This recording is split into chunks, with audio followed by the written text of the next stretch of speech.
Saturday, July 14th, right here, right now, 11 a.m. Eastern Time. It is a Saturday, the closing line edition here on sportsbookreview.com at SBR Sports Picks on Twitter. I'll be your host today, Donnie Rightside, with the big man on campus. A nice, lazy Saturday. And here's what you like about Jeff. You know, how many times, like, you're in the office or if you have a punch in the clock on a 9 to 5, you're about to go on vacation, Jeff, but you have one more shift to get through before you can relax. That's where we're sitting at today. Welcome to the show, Big Man on Campus. It's Saturday for the closing line.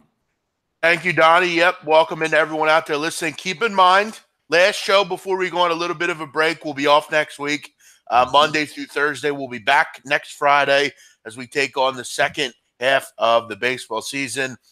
You know, we got to have a little time off. And you know what, Donnie? Listen, we could sit here and talk about the home run derby and Wimbledon, but we don't know anything about Wimbledon, and we need some time off, so it's going to happen.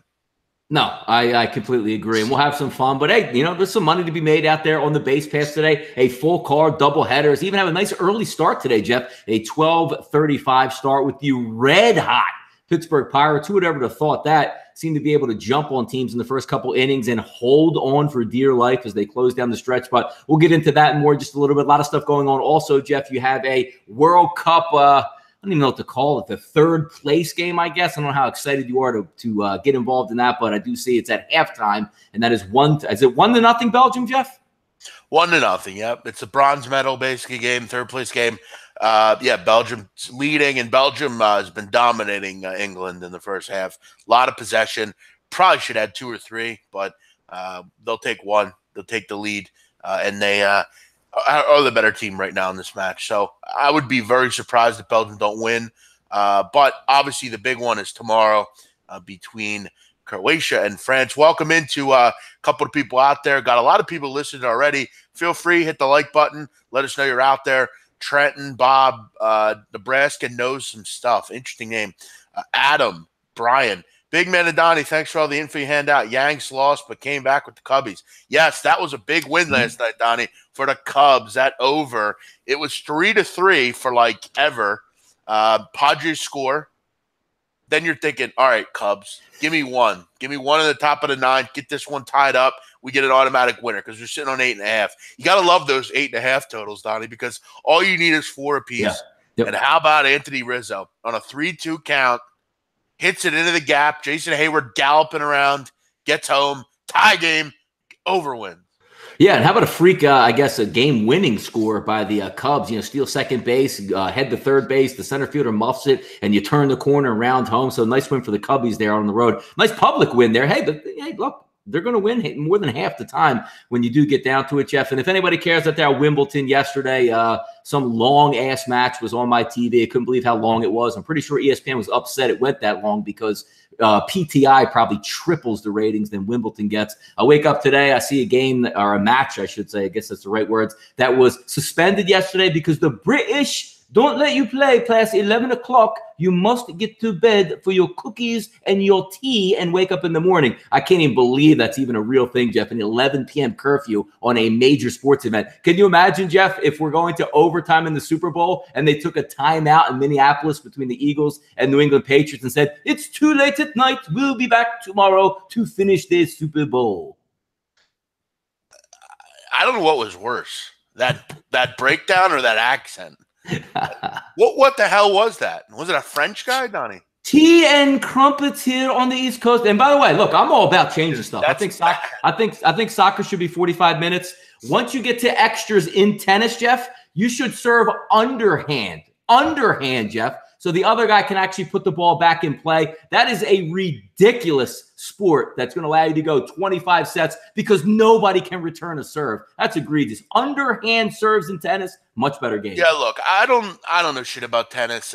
I do know one thing, though. I sure as hell don't want to fucking sit there and watch it for 8 hours. The only reason I watch tennis is to see Serena Williams in a cat suit once in a while. And any of the other, what's the other woman's name? Carolyn or whatever. I don't know what her name is. But, yeah, listen, tennis is lame.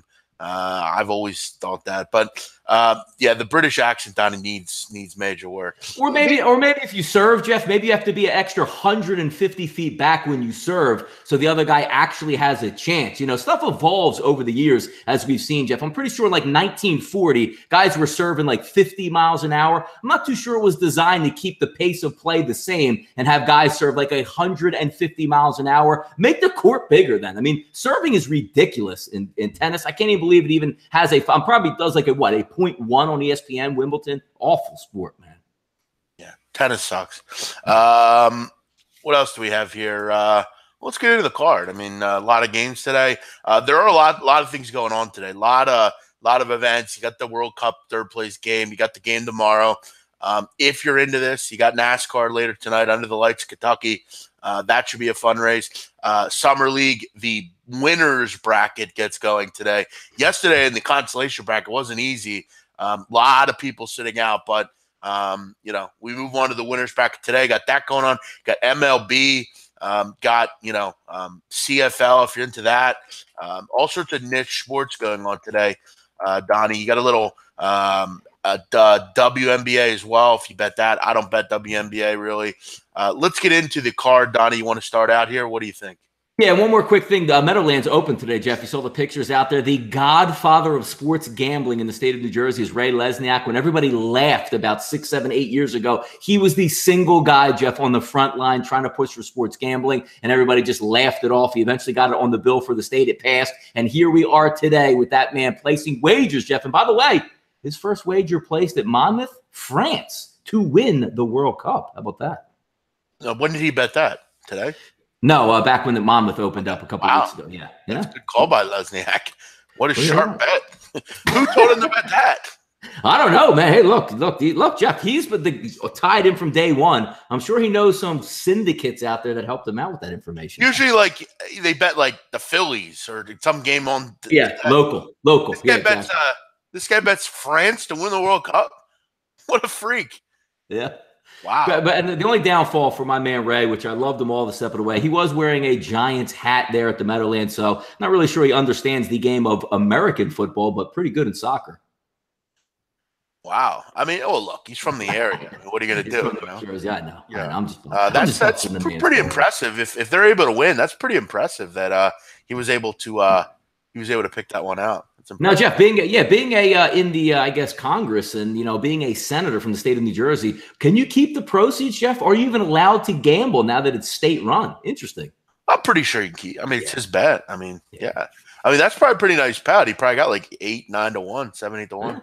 You probably drop the 20, 40 spot to be able to take the family out to some dinner, man. Hey, pay for it. We'll see what happens here. Let's get right into the card today, Jeff. Early game starting in the first game of a doubleheader, as we talked just a few previous moments before. Pittsburgh Pirates, man, all of a sudden hot at home, can't be stopped. Going to take the mound today. Chase Anderson, who has been good on the mound, versus Ivan Nova, who's leaked a little bit of oil out there. If we take a look at lineups, Jeff, Pittsburgh is actually sporting some good lineups as opposed to 2-3 weeks ago when they couldn't get out of their own way. Dickerson, Marte, Polanco, Diaz, Moran, Bell, Harrison, and Mercer are going to take. And today, if you're looking in the first game, which again, it's hard to sweep doubleheaders or get 2-0 in doubleheaders for either team, even if they're a heavy favorite, underdog, because these lineups are going to shift and who's going to be available in the bullpen. But Jesus Aguilar not in the lineup, Jeff, in game one here. You're seeing the line shift. I believe it opened up. Let me see what we have here. About 115, 110, depending where you're shopping at. It's completely flipped around at some spots, Jeff, down to -105, and even some that have the Pittsburgh Pirates now as a favorite. Just breaking it down on its head, Jeff, the better pitcher, I believe, is in Milwaukee for this game. But the better lineup is Pittsburgh, and Pittsburgh's hot. Sometimes you have to just ride that train out and say, look, I'm getting a cheap price at home on a team that's playing really well.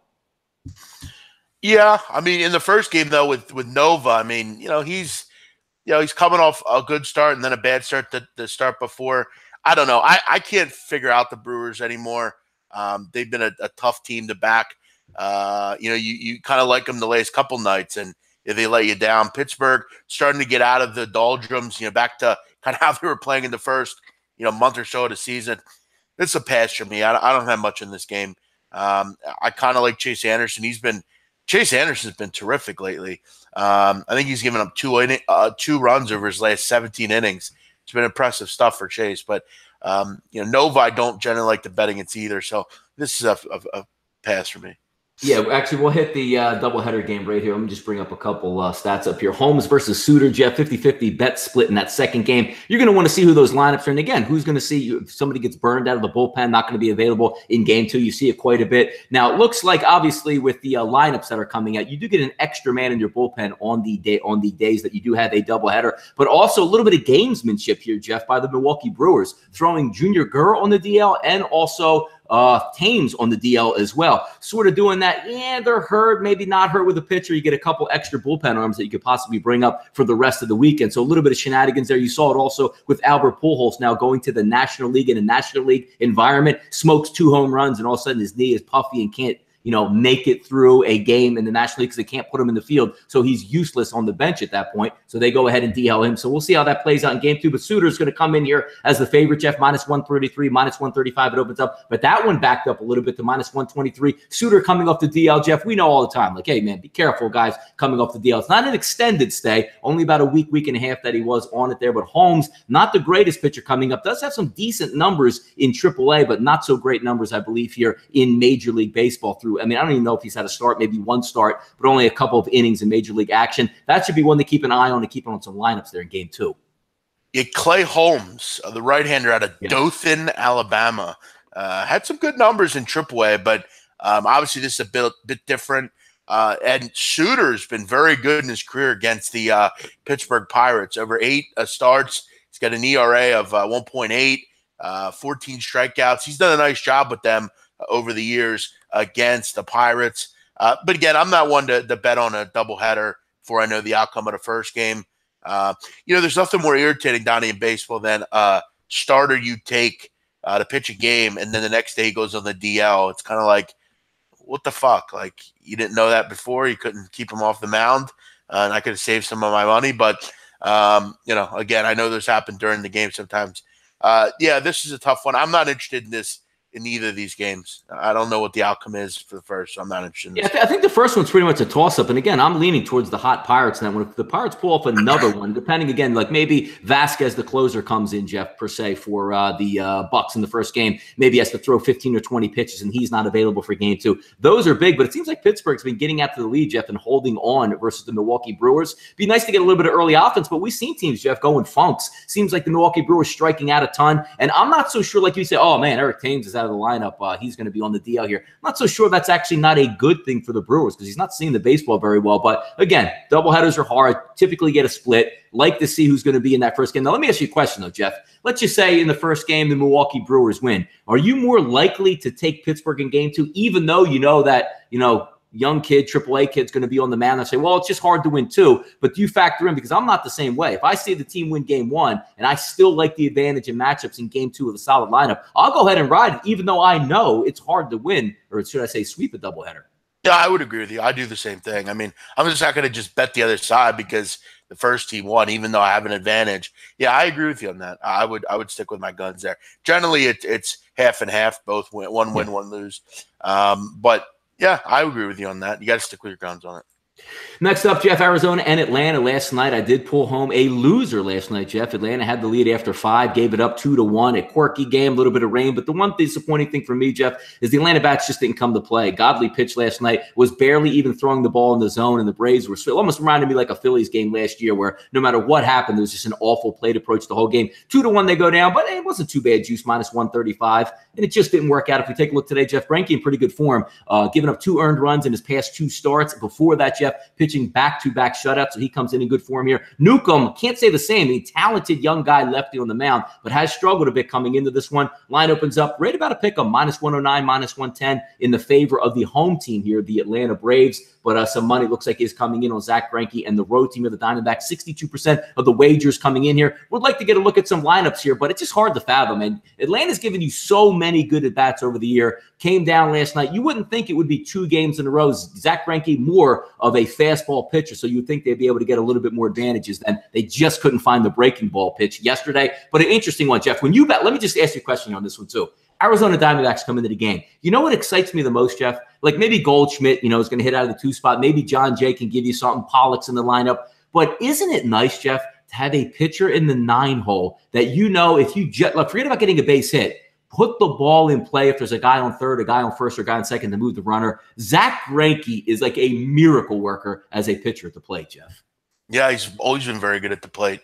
That's a good point by you. You like those guys. You have Bumgarner, Greinke, a couple of these guys. Even Nola helped us cause the other night. Lorenzen out of the Reds. I mean, those guys can. I mean, and again, it all gets back to the point, Jeff. You see me rant all the time. If you're a pitcher, Jeff, same way you're like a basketball player or a coach or whatever. Don't you want to improve your craft? Saying, how can I win here? How can I let me just be a little bit fluent with the bat to drop down bunts? Because you know who it helps, Jeff?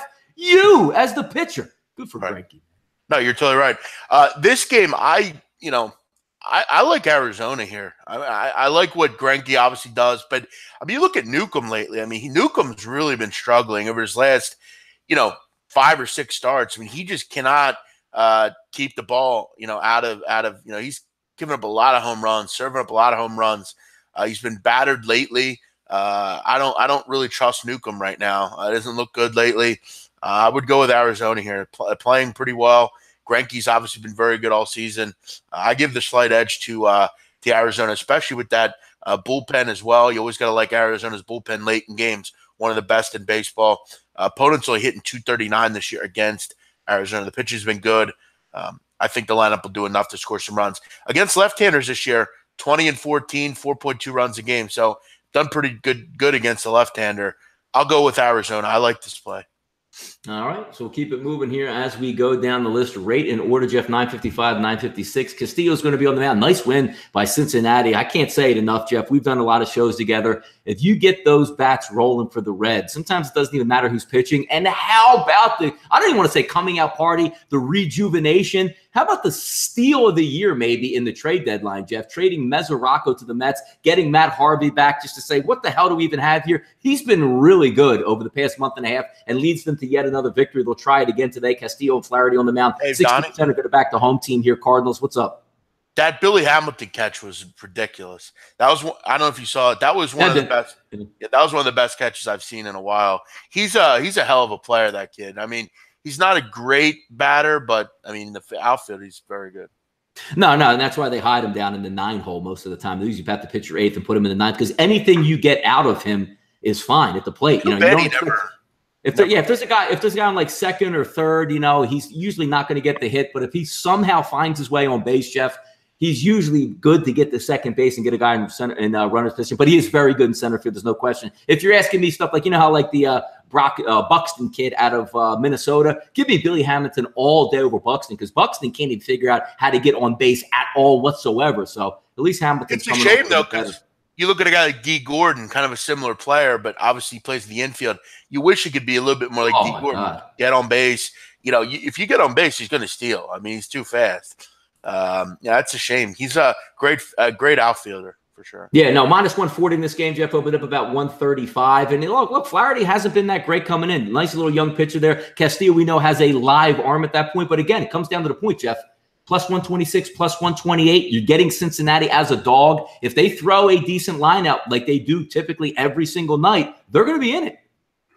Yeah, I'm looking over the number here. I'm going to ride with the hot hands. Both these teams have been hitting the baseball. They've been mashing lately. You talked about Cincinnati. And look, Luis Castillo has been a little bit erratic lately. I mean, he's struggled to get people out. He's been on a good over streak all year. I mean, 12 of his 18 starts have gone over the number. 8 of his 11 road starts have gone over. I like the way both these teams are at the plate right now. I mean, Cincinnati hitting 293 over the last 7 days. St. Louis in the 260s with almost 6 runs a game. Neither bullpen's particularly good. I'd go over 8.5 here. I think it's a pretty good number. If it was 9, I would probably not be as interested, but 8.5, when I can get a number like that with pitchers like this, I'd probably look over the number. Yeah, one of the best pitchers on the mound, Jeff, up at 410, 957, 958 on the rotation. Philadelphia Phillies and the Florida Marlins. How about that? The Miami Marlins. Nola versus Richards, 85% are on the side of the Philadelphia Phillies, which, again, I can't argue with. Here's what the problem's going to be in this game, Jeff. Last night, that was a great gutty win by the Phillies. But when you take a look at it, Jake Arrieta threw a gem out there. The bullpen held it down. But once again, seemingly like a problem for the Phillies, Jeff, is them at the plate getting solid at-bats. I know it's not a hitter's ballpark. It's a pitcher's ballpark. I know Wei-Yin Chen has been really good at home and a disaster on the road, but when you stack all those right-handed bats and you can barely touch Wei-Yin Chen in that bullpen. That's always going to be a problem, which is you see the Manny Machado stuff starting to heat up again because the Phillies, more than anything, need a bat in that lineup, which brings me to today's game. When you're taking a look at Richards, not the greatest pitcher, Jeff. Nola on fire, but it's not the problem, Jeff. I had Nola in the first 5-inning wager on Monday and won it. Why? Because Nola had a bases-clearing 2-out, 3-run double in the 5th inning, which gave the Phillies their only runs of the game. Sometimes when you have that dominant pitcher on the mound, you sort of shut it down, but the Phillies aren't the ones to pick it up and, get after it on offense. The problem is not will Aaron Nola, Jeff, give you a quality start. The problem here is what are we going to get out of the Philadelphia Phillies? I'm telling you, if the Phillies can get Manny Machado, they will win the NL East. Their pitching's that good. They need a big bat in that lineup to fortify it. Aaron Nola will dominate today. The question is, can the Phillies hit Trevor Richards? I think they can. Yeah. You look at last night. I mean, did they struggle a little bit? Yeah, but they still found a way to win. It's not like they, didn't win the game and blew up a bad start from Marietta. Listen, it wouldn't surprise me if Nola threw a no-hitter today. He's that good. I don't think it ever would surprise you if he does that. Miami struggles. I would kind of maybe look at a first 5 minus a half here for the Phillies. Yeah. I'm confident they can grab a run or two. I think they can do that against Trevor Richards. I don't really want to lay a run line, though I would if I had to. I think whether you do the first 5 minus a half or the run line here, I would be interested in the Phillies. Every time Nola pitches, I'm interested. You just have that in the back of your head. Will they score enough runs? But I think they should be able to against the young kid today. With Wei-Yin Chen, Donnie, at least you have a veteran presence. He could be a crafty guy. What does Trevor Richards really have for you? He's a young kid. He's just throwing out what he's got. I would go Phillies here. I think they get the job done easily.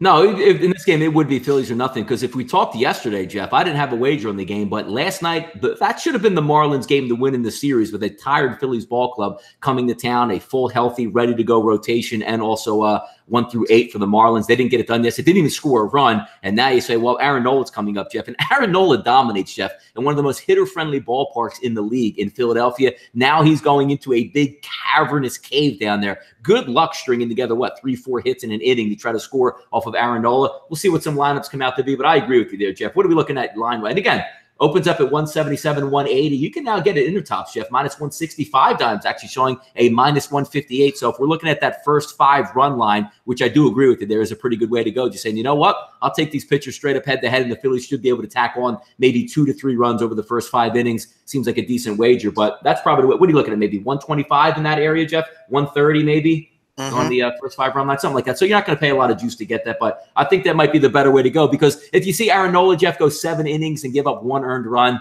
and you got to wait around for the bullpen. Look, if Aaron Nola dominates early, you're probably going to win the bet either way. But if he's a little bit shaky and the Phillies get down low 3-1, you're probably not going to win that game anyway. So I like your sentiments on that there. I'll say this, by the way, and look, I'll pray for all the lads that have the over in this soccer game. But I got to tell you, what a thievery if you had the over in this game. As far as the whole world is on the over. I mean, they're really good. If this goes down, they're going to make. Well, actually, it was 3. You need 4 goals to win. This is a game where, look, you've had chances. I'm actually on the side in this game, so I don't really. I want you to win. I'm like rooting for you, but this is a tough one. A lot of people were on this over. As far as, by the way, Donnie, some friendlies getting going in the Premier League and some of the English League. Donnie, we're under a month until Premier League starts. I can't wait. Yeah, by the way, Jeff, isn't Juventus coming to Philadelphia over the summer? Is this correct? Yeah, the 25th. Juventus. Will Ronaldo come and be part of that? That's a big question. Vacation. Juventus, Bayern Munich. I'm actually going to that game. I'm excited for it. I don't know. I would imagine he would not be there, but maybe he will. It's obviously going to be big press. He's already obviously in Italy. So, yeah, I would think he would. If it would make sense, let's just say if he played with Juventus already for 5 or 6 years, he probably takes the summer off. But just being there, maybe they say, hey, you know what? We're going to America. Why don't we flaunt this a little bit and get some good press? Might be. Exactly. No, it's a great point. Yeah, I hope they do. I'd love to see. Cristiano in Philadelphia. That'd be great.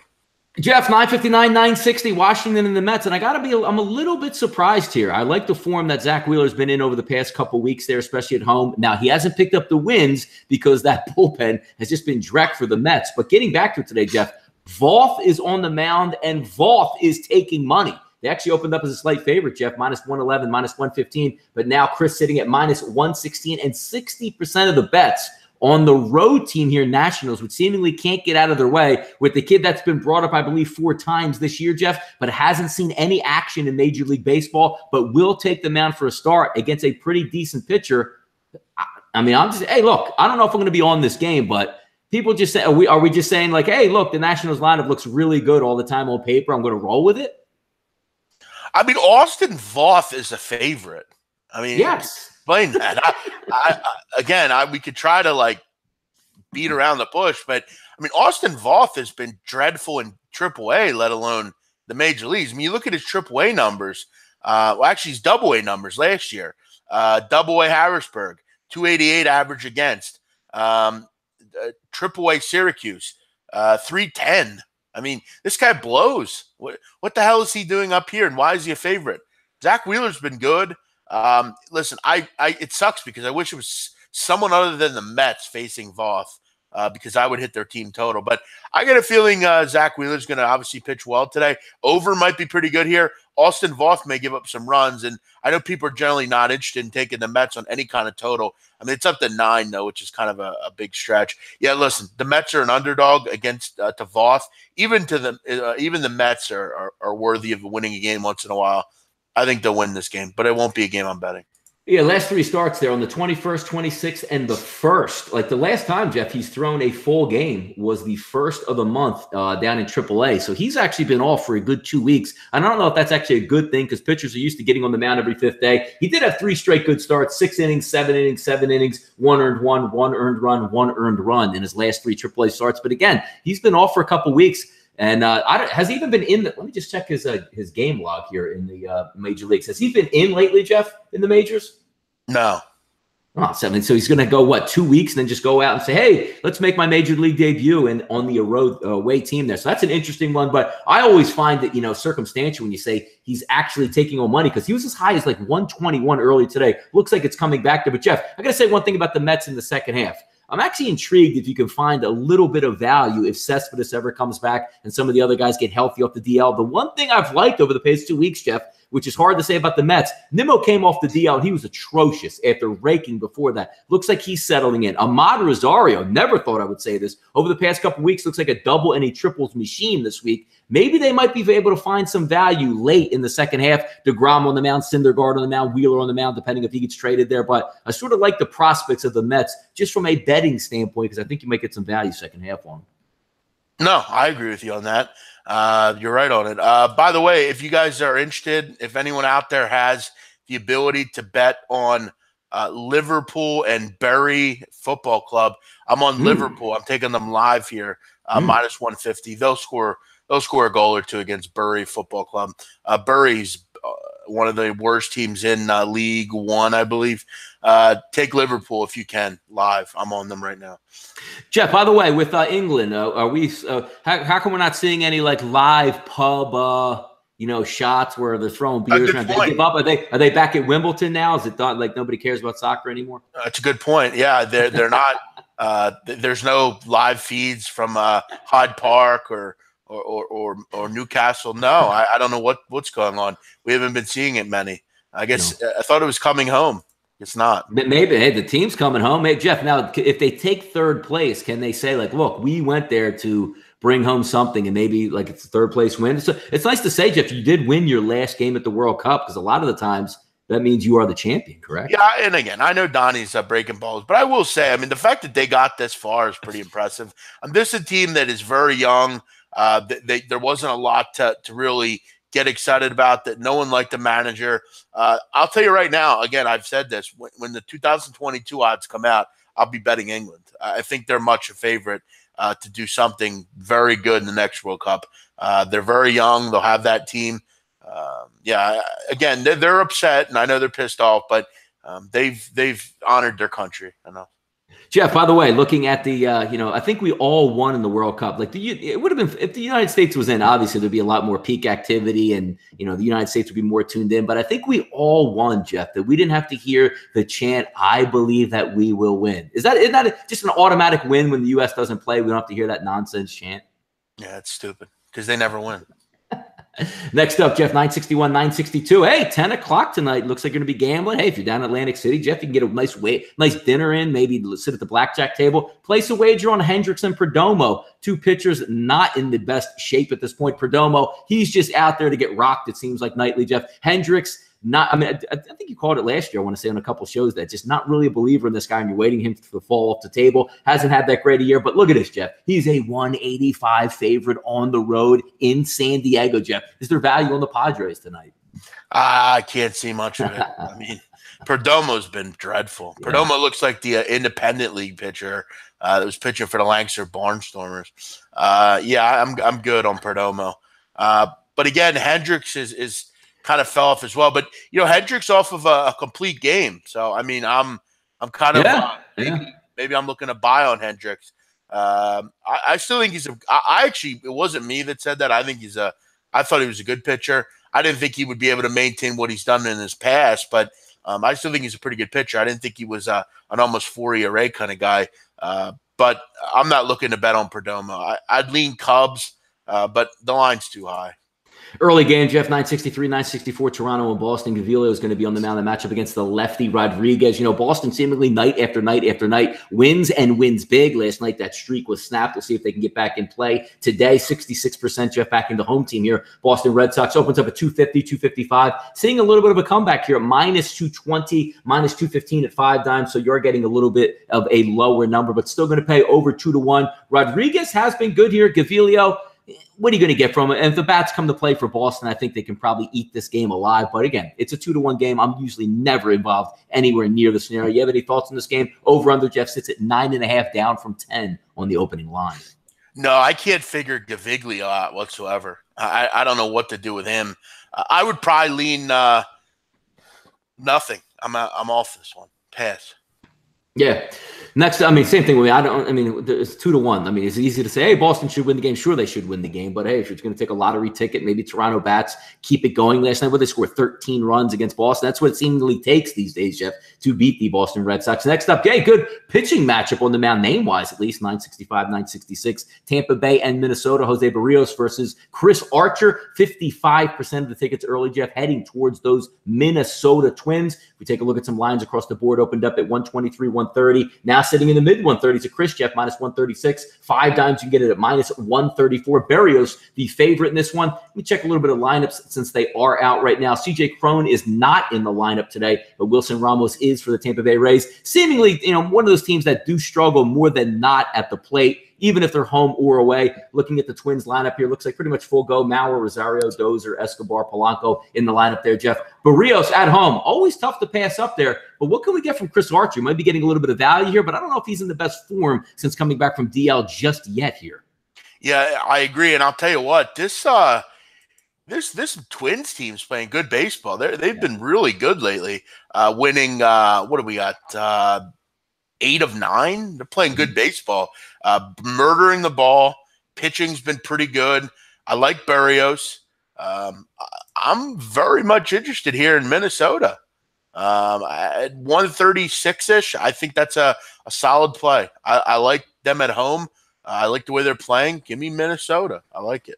Yeah, no, when I always look for him, and that's my always tails. If I'm going to look at Tampa Bay, I need both CJ Cron in the lineup and also Wilson Ramos, two of the guys that seemingly the only pop on that team. And if one of those guys sits out, that's just going to leave a little bit more leaky lineup on that end. But yeah, Barrios has been good, and he's at home. I like to lean towards home team. Not a bad price either, Jeff, because if you're looking at Pinnacle, most people can't get that, but just like a minus 128, minus 130 to be in that realm and get a decent pitcher there of that caliber. Not too shabby, Jeff. We'll keep going here down the list. 967, 968. Duffy's going to be on versus the Chicago White Sox. One of the games I passed on last night, I was going to take Shields, backed off it, went with Atlanta. I said, you know what? Give me the more proven pitcher on the mound at this point. Give me the more proven team at home. I thought they would be able to get the job done. Atlanta, they didn't, but the Chicago White Sox did. Bats came alive last night, and Mr. Big Game James Shields was on point. Duffy and Lopez today are going to be on the mound. Jeff, 61% leaning towards the Chicago White Sox. Opened up 111, 115. Look at some numbers coming in here on Lopez. 131, 127, 126. So seeing the 61% and seeing that line go higher.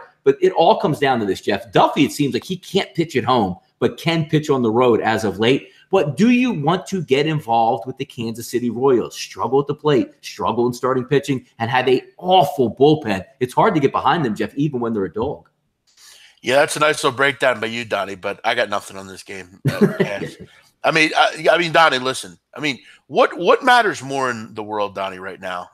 Whoever wins this game, whoever wins this game, or if I decide to go out for lunch or eat at home. I mean, does anything really matter, Donnie? I mean, what matters more to the world? Whether I'll grace the world with my presence today, or what will happen in this game? What do you think's more important, Donnie?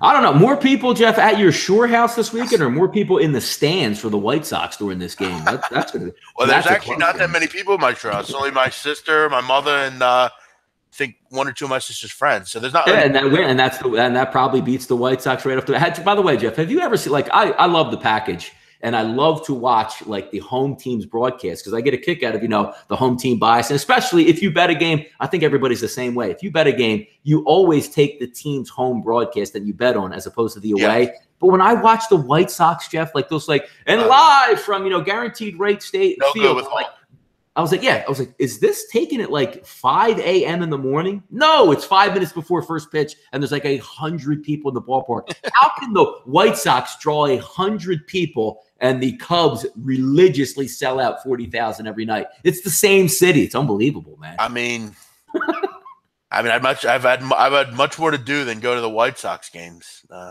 And also, like, with the Bill, remember, they came in the ballpark. They were the first ballpark, Jeff, after Camden Yards. You remember when Camden Yards came and just sparked that rebirth of the old-time Goodfield ballparks? It's still a gem down there at Camden Yards, a beautiful ballpark. Looks like it just opened yesterday. It's how good a shape they keep it in. The next ballpark to open, how bad did they fuck up the Chicago White Sox Stadium, man, where it's not even appealing to go to. It's a cookie cutter. And you could have had the similar type of concept of what Baltimore, like all these newer ballparks came in. And man, did they mess that up. They had to be pissed by that. Guaranteed Rate Field. Isn't that what's called? Yeah, guaranteed rate. Yeah. Guaranteed loss field for the most part in that. But yeah, no, just getting back to that game, I don't have much on that. But again, I might be leaning a little bit on the White Sox, again, just because Kansas City's at inept, Jeff. 969, 97. I know a lot of people last night were going on lefty-righty matchups here with the Detroit Tigers and the Houston Astros yesterday. A gem. Man, Keuchel's been good, Jeff, the last couple of weeks now. So it looks like he's back in form, and he held it down yesterday. Fulmer and Cole are going to go on the mound today. Again, it's like I barely cap Houston Astros games, just the same way I barely cap Kansas City and Chicago White Sox games, because they're usually 2-1s. This is another one, Jeff. 262 on the mound, 80% on the Houston Astros here. I don't have anything on this game. Can Detroit hang in here? Can they expect to win or even put up runs? Or are we just going to look at another whitewashing? Yeah, I mean, there's no real good matchup here. I mean, I don't want to obviously bet against Garrett Cole. Michael Fulmer, I feel bad for Michael Fulmer. I think he deserves to go somewhere else. Would you consider trading him if you're the Tigers, Donnie? Who, Fulmer? Like, why would you trade him, though? He's still young. You know? Well, I guess because you're not going to win. I don't know. I don't know. By the time you're good in 10 years, he's going to be old. I hear you. Yeah, maybe you just go out and kind of keep the lineup going. But if you do that, you're kind of like the White Sox. You have like a young lineup, but you have no pitchers really. I'm not getting involved laying 260, obviously. Do I want to lay a run line? Not really. I'm not looking to lay 130 on a run line. Another pass for me. There's a couple good spots today, but right now I haven't seen a ton of things I really like. I actually have an interesting one down in a little bit, Donnie. I want to run something by you. Go ahead. Run it by me.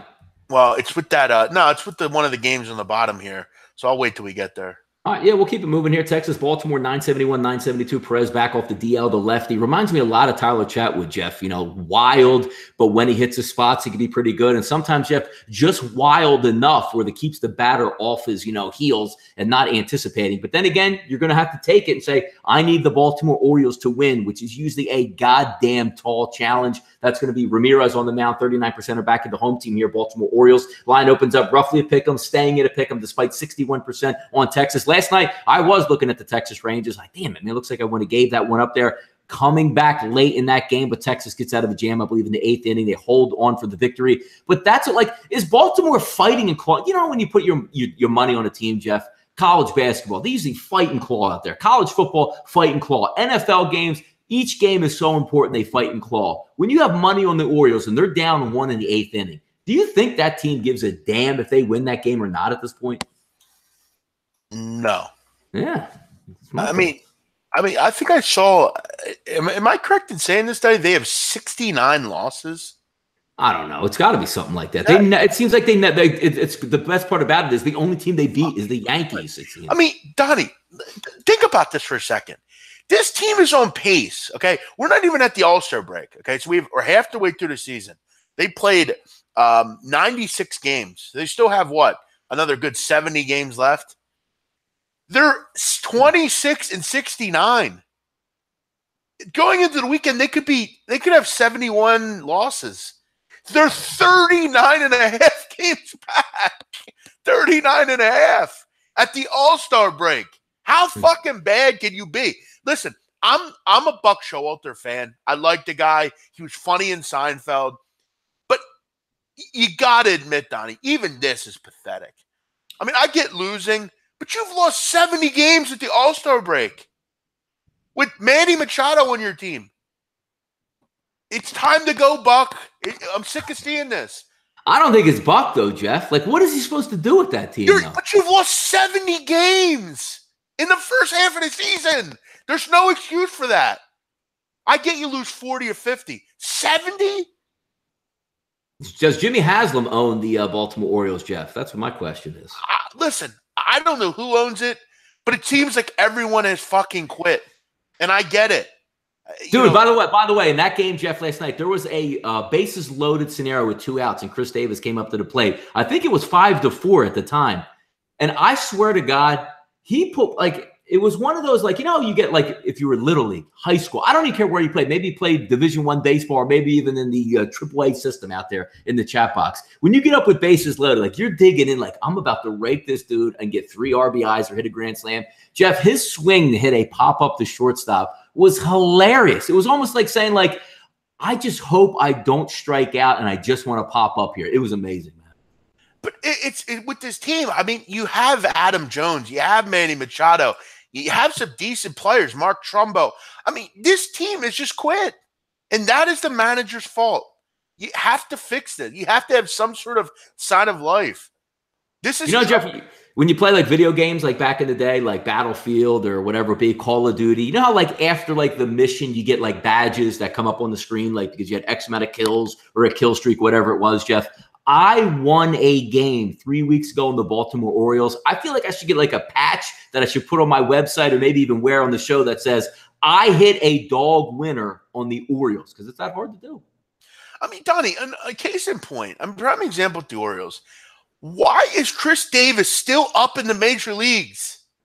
Because you can't DFA. He's one of those guys that make so much money, you can't even do anything with him. He's a veteran, so he has a clause that says, I'm not going to the minor leagues if you send me down there. So then you have to DFA him. And if you DFA him, Jeff, you owe him his entire salary anyway at this point. It's one of those things where you just pray he gets it together. That's all you do. You just pray.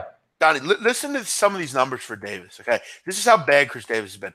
He's hitting 158, a 43 OPS, 110 strikeouts, and 278 bats. So 110 strikeouts and 278 at-bats. His WAR is 2.2. The worst batting average for a qualified player, as far as what they're looking at here, is Rob Deere, plus 179 and 91. Dan Uggla had the same batting average. The worst WAR ever, Donnie, in a season is -4. Davis is on pace for 3.9. He's broken the career record for strikeouts with 1,312. He's played 978 games. Okay, Cal Ripken struck out that many times in 3,001 games. I mean, Chris Davis should be fucking ashamed. When he cashes his check every day, every week, or goes into his account, he should look at his account and say, I have to be the luckiest man on earth. I have to, in my head, just laugh every time I go to bed. I would sit there and just, laugh like a joker and just laugh. Every day I get paid because I actually thieved the team into giving me this amount of money. I mean, is there a luckier human on earth than Chris Davis? One of the worst players in history. Amazing. Amazing stuff. You know, my favorite stuff about the Orioles is, Jeff, like we laugh at them now. We really do. And you know, over like the next 2 weeks, Jeff, you're going to lose Adam Jones. You're going to lose Machado. And you're going to lose Zach Britton out of your bullpen with nothing. What are we talking? That is going to be like, I might just have to tune into those games. That is going to be epic. Like now, Jeff, Chris Davis, what does he move into the 3-hole there? And maybe they even piece off Trumbo as maybe somebody needs a power bat that can save the Orioles more money. The Orioles' second half might be under scrutiny from Major League Baseball for official tanking. Maybe they got to get Colangelo involved down there, Jeff, with the Angelos down at the rep. But that is going to be some epic stuff, because if you can cap them now and say Machado is raking in the 3-hole and maybe Adam Jones can give you a punch, and if we do somehow have the lead in the 9th, Britton might save us there. Holy cow, man. All right, Donnie, the most losses in a season, 100 and how many? 100. The Mets? Yeah, 120, the Mets. Mets, yeah. Okay, so what are you setting their losses at? What do they have now? 69 losses, you said? Yeah. So see, it's hard. You know what, Jeff? Because when you're looking at it, like they're epically bad now. And I can't fathom to say if you take the best player off of the baseball team, they're going to play better baseball. Do you know what I mean? And especially, Jeff, we're talking about a division here where Tampa Bay is better than you, and that's not even saying that much. But you still have to go up against the Yankees and also the Boston Red Sox, probably the majority of the way for your division games. The rest of the time, I'm just going to be astonished. I can't wait to see what their final record is. All right, so they're 20. Let's do this, Nine. They're 26 and 69. They played 95 games. They'll play 97 games. Yeah. 162 minus 97 is they have 65 more games. I mean, they have 69 losses already. Listen, I'm willing to do this if anyone's interested. If someone gives me a price on losses, I'll take over. Like, I think they're going to lose 115 games. Damn. They already have 70 losses. I mean, think if they lose these final 2 games of the first half, Donnie. They have 71 losses. I only need about 40 more losses to hit it in 65 but games. I think it's already. I think it's technically already past the halfway point, isn't it? Right. There's 65 games left after the first half. Yeah. So, Donnie, are they going to go 15 and 50? Do you think they can win 15 games? Yeah, they have to win 15. With games, that lineup, 50? I don't know. They're not going to have They're not going to have Machado, Britton, and Adam Jones. Who's going to? You're right. No, you're right about that. But could this be one of the cases where like other Major League Baseball teams designate the Orioles games as rest games though for the majority of their players? Yeah. You know, that's interesting. You know. At this rate, good call, Luke. At this rate, they'll be 44 and 118. So I'm not too far off. And they lose their better players. Yeah. Give me 115. Give me 114 and a half. I'll go over. And you know what else we're not even talking about, Jeff? You know, the attrition for a baseball team. You know how you're never as good as you are because you can never factor in injuries? Let's just say these players get traded and like Dylan Bundy goes on the DL. What are you doing? I'd like to see – listen, I want someone to take my bet. Does anyone think they'll do under 115? Because I'm thinking we could do some sort of charity bet. Whoever has to donate more to charity, we'll all donate. Does anyone want to take that? Does anyone on the chat think that they can have under 115 losses? Because I'm going over. Man. So if anyone thinks they can, pony up. And if you want to get involved, I'm interested. No, it's amazing. Like we talk about a bad team, like that's my funnest part of the day right here on the show, Jeff, is just wondering what the Baltimore Orioles are going to lose and how bad their lineup is actually going to be in about 2 weeks there. But I mean, we could spend all day on that, but a lot of show left here, Jeff. Hey, key one here for your Yanks coming up, 973, 974. CC Sabathia is going to take the mound in the afternoon night game, 7:15. That helps CC there versus Clevenger, 67%. Jeff lining up on the Yankees. Nice win yesterday to even the series for the Cleveland Indians. You're getting the cheap line here. I love it, man. I love, Jeff, when I see the Yankees and the Cleveland Indians at like a pick 'em in this instance because you can really sink your teeth into this ball game. Does CC come up and give that yeoman's effort? Does Clevenger find his way in this game? Obviously, we know the better bullpen is on the opposite side with the New York Yankees, but nice hitting display last night from the Indians. Can they do it again tonight versus CC? Yeah, that last night's game was pretty irritating. I mean, fucking Domingo Germán, what a scumbag. This guy just can't get anyone out. I mean, it's fucking irritating. I don't know. CC, though, I mean, Donnie, he's been in Cleveland. This would be his 124th start in Cleveland. Yeah. He's 51-41 with a 3.8 ERA, so very average.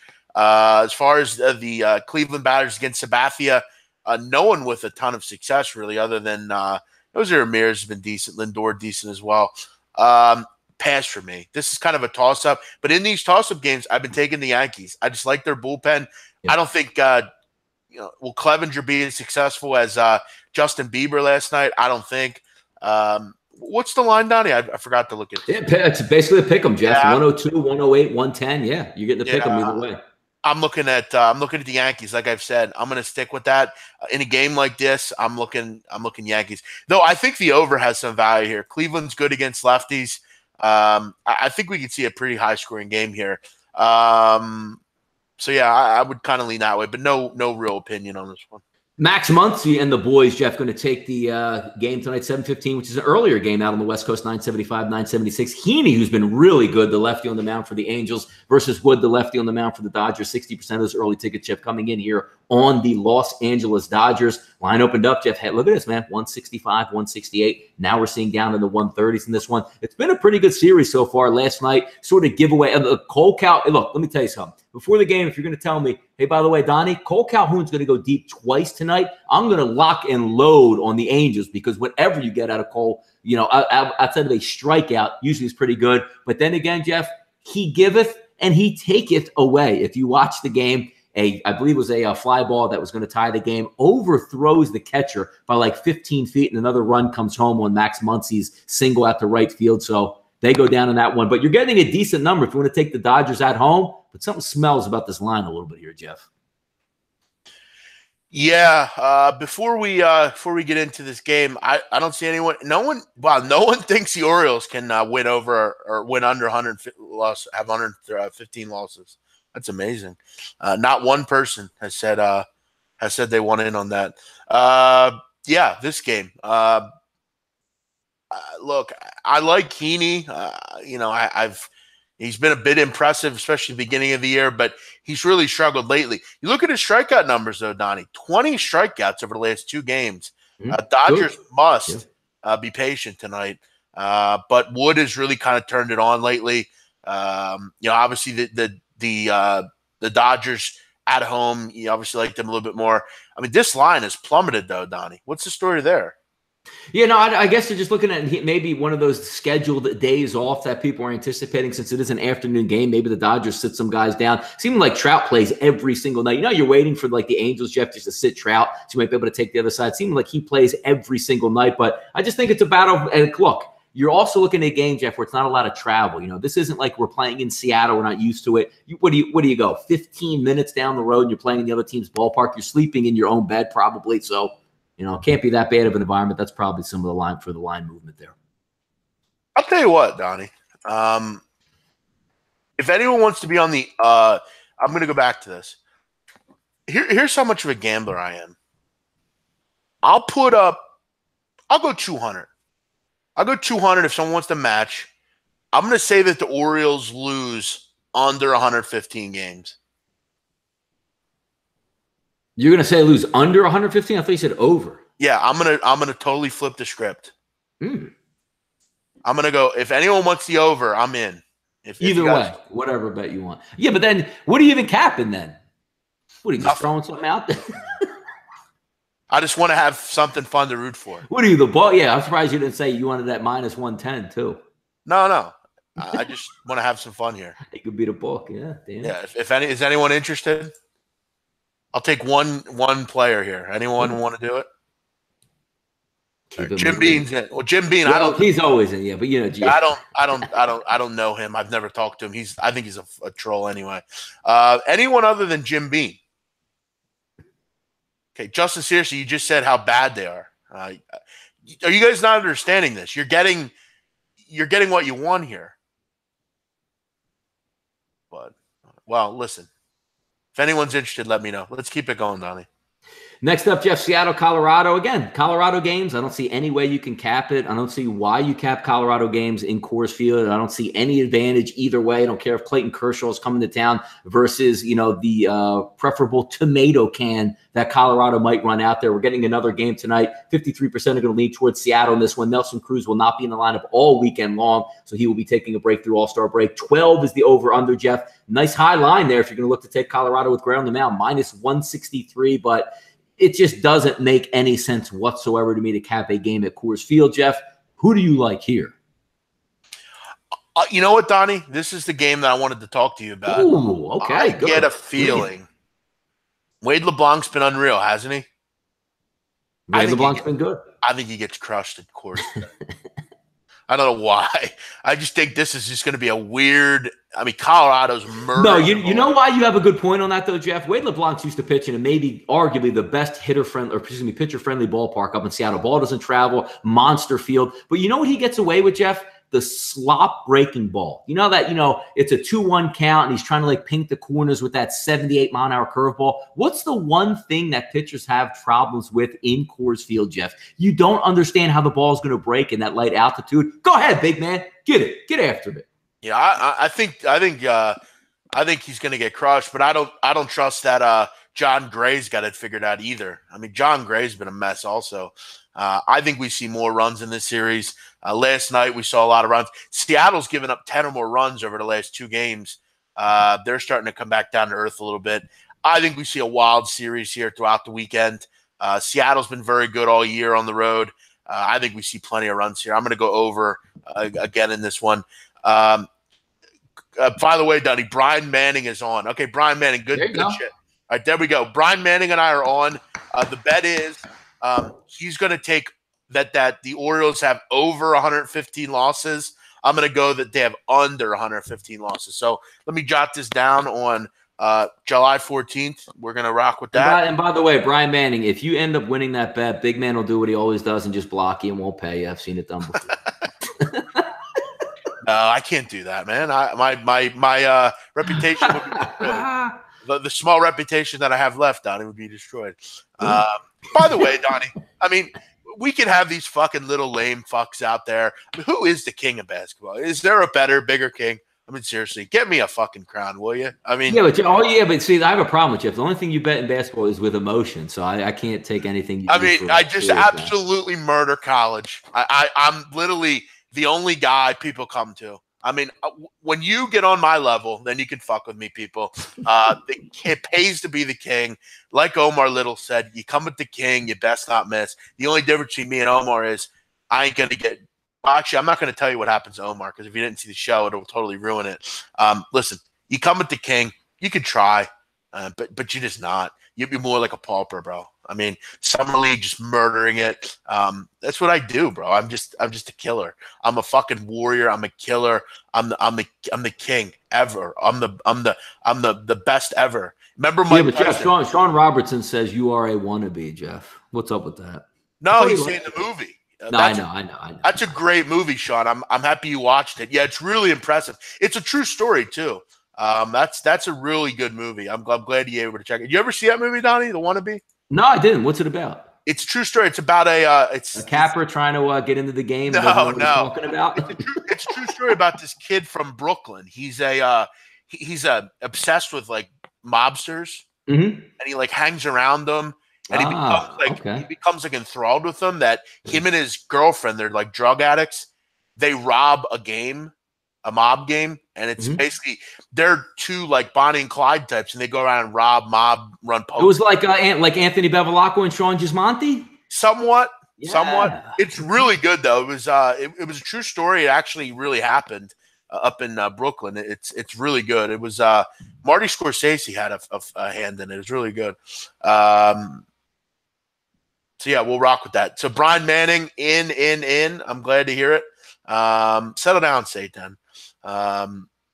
That's your boy. Is Donnie? Do you pay Mr. Satan to say negative things about me? No, I pay him to rile me up, Jeff. He's good. Okay. He's pretty good at that. Look, Jeff, at any time, I got pictures, I got addresses, I got full names for that guy out there. So he can't cross that. You know how you get somebody on like that guy must have pictures on that guy out there. I have it. I have the pictures. That's just a great comment. Alejandro Blanco. Are you fucking kidding, Blanco? We've went around the whole NBA MLB card. What the hell are you talking about? Pays sucks low shacks not on here. Yeah, I mean, again, Blanco. I mean, we don't bet 30 games a day. Sorry. We're going down the whole card. What more do you want, Donnie? I mean, Jeff, what movie? What movie was a famous guy with the last name Blanco in? Come on, ready, go. Carlito's Way. There you go. Boom. Look at that. We're on point today. God damn. Come on, Blanco. Just sit back and enjoy the ride, pal. I mean, what are you doing here?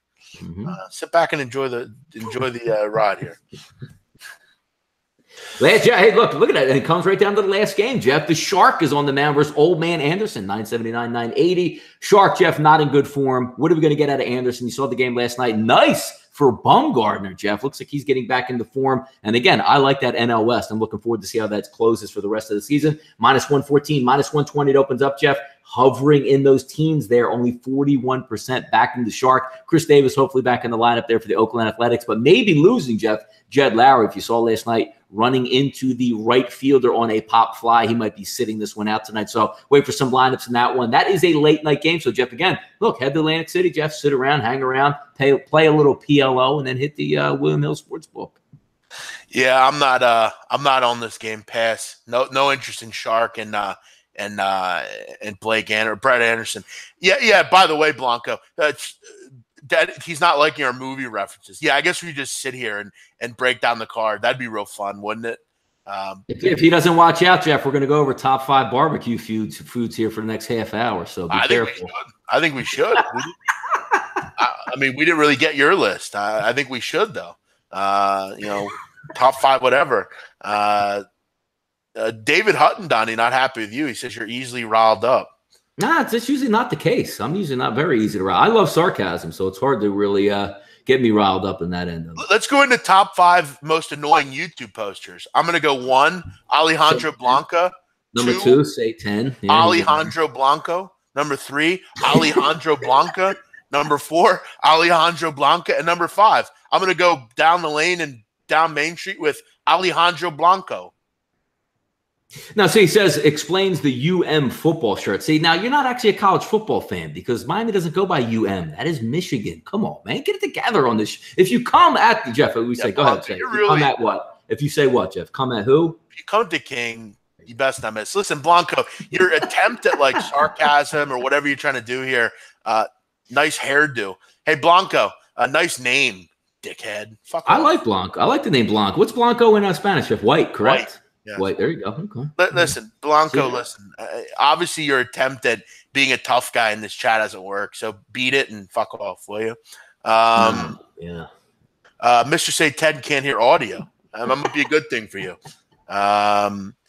He doesn't speak English anyway, so would it even matter? You know? Koi Hang, too many side talks comparing the Low Shack show. Just focus on the games, man. Then go listen to the Low Shack show. Nobody's paying you to listen to us. Go listen to them, then. Actually, Jeff, we do pay them to listen to us, so be careful. Yeah. I don't like Latinos. Yeah, right. I'm only doing the show with a Cuban. Come on, dude. That's true. That's true. Come on. I know it's racist. I know. I'm racist. Get out of here, idiot. Jeff, that is the baseball card for today. So what else we got? A little summer league action here. We want to wrap up with? What do we got going on the rest of the weekend? Yep. We're all for next week. So, hey, you can't, we're not going to have any movie references for 5 days. No best foods. Yeah, no you don't best have to listen. rappers. Yes, actually. No top 5 rap artists. We're just going to stack the deck for Philadelphia guys nobody ever heard of. But that's beyond. So all of you get your wish. We're actually not going to be on for like 4 days. You don't have to listen to anything. You can just sit in silence. For many, it'll be great. Exactly, Griffo. Good point. Make sure, Blanco, when you come to IPC, make sure you walk over to me, get on your knees and kiss my ring. All right? So make sure you do that. I'll be waiting for you. Make sure you say I'm Alejandro Blanco, and I'll say, okay, listen, get on your knees now. And I'll put my hand out. Kiss that ring, dude. Would I rent my shore house? You'd have to talk to my parents, but no. I know we wouldn't rent our shore house out. Jim Bean, again, with a weird comment. No surprise there. If you're taking shots at low bag, King Rail Money Gang. Wait, wow, can't wait to see it until SBR fires you. Well, if SBR fires me, I mean, I won't be surprised, Donnie, right? No, they would. Yeah, I wouldn't be surprised they fired Jeff, but there ain't no way they fire me. Yeah, I mean, if they fire me, I mean, well, I guess they just have to find a new job then, right? By the way, Jeff, I was watching Wimbledon the other day, and the guy Anderson was up there, and all I kept thinking for the first 30 minutes of tuning in and out because the thing never ended was, damn, this dude's name is Anderson, and he's goddamn Russian up there, man. I can't even believe it because it said RSA. It took me like 30 minutes to figure out, Jeff, that was South Africa, and I got a nice little laugh. Republic of South Africa. Oh man, Donnie's Cuban? Question mark. Yeah. Actually, you would never know that, would you? Like, you know what I missed out on my whole life, Jeff, is I never went with like the because all those applications I always filled out as I was Caucasian. Imagine the bonuses and bumps I could have got over the years by putting down that I was Cuban. God damn it, I wouldn't have to pay for probably college. I would have got moved up to the front of the line in job interviews. I'm an idiot, man. I am an idiot. Mud says, awesome show. Thanks, Mud. Yeah, you are an idiot. That's such a good point. Yes, actually, Justin, seriously, Tony Montana is actually Donnie's grandfather. You know what? They can't get rid of me at SBR. Like, I'm a minority. Like, you can't just get rid of me like this. So I'm going to use this for everything I have now. Ron Walsick has his $5 ready to meet me. By the way, if you're coming to IBC, you can meet me, but make sure you have $5 to hand me to say hello and get an autograph. Norm L, you're the best capper at SBR. They can't fire you. Well, I hope not. Norm, but I guess we'll see. Cowherd referenced SBR yesterday. Did he really? I didn't hear that. No shit. I'll have to listen to that. He's coming to the channels, man. Love it. Nice. Cowherd blows. Can't own up to his bad pick. Settle down, Tilo. He's not a handicapper. He's an analyst. Yeah. What's he supposed to own up to on that though? He's a radio guy. I don't think he's admitting that he sells picks or anything. I gotta love some of these guys. All Cowherd's pick stink. He's not real. He's a radio guy. He's not a handicapper. Jim Bean, I'm coming to ISBC. Maybe that's in Ibiza. Where's that? Yeah, where's ISBC? Ibiza? I don't think we're going to that, but have fun at the ISBC. Satan's clients took Nadal. Good. By the way, Jeff, is it true that you are a prime investor in the next Firefly Festival or Fire Festival? Yes, we're actually going to have coming to Philadelphia. We're actually going to have one in Tucson, Arizona, right after IFBC. So everyone's invited. Make sure you send that $1,000 deposit to me through PayPal or Venmo. Settle down, Walsick. All right, guys, let's wrap it up. We're just treading water here. As far as the NASCAR, you can check out my video on the SBR forum. On SBR picks, I have two drivers, one of which is a 14-1 favorite. Make sure you check that out. Big race under the lights at Kentucky tonight. Sparta, Kentucky, getting going tonight under the lights. Also, Summer League will be out in about 10 minutes. I got to get my plays together, but I already have threes that I'm looking at here. Donnie, we're looking to go 3-0. It's a big day in Summer League. Winner's bracket is upon. All right, let's close out the show here. The closing line will be off for a week. God, it's going to feel good, Jeff. I won't even know how to open shows next Friday. I'll probably forget everything, maybe add about 10 to 15 pounds for the camera and not get a haircut. No idea what I'm going to do for the next 4 to 5 days, but I will be relaxing. Yeah, enjoy time off. We'll see you guys on Friday and have a good couple days. We'll see you. By the way, Don, I do think I have one show I'm on next week. But we'll see. Drew Martin asked me to do marketology, so I can't say no to Drew. By the way, are we off for the roundtable as well? I think we are. Yeah, what the hell are we even talking about? So no roundtable. All right, very good. Everyone have a nice night, good weekend, and we'll see you next Friday. Bye-bye.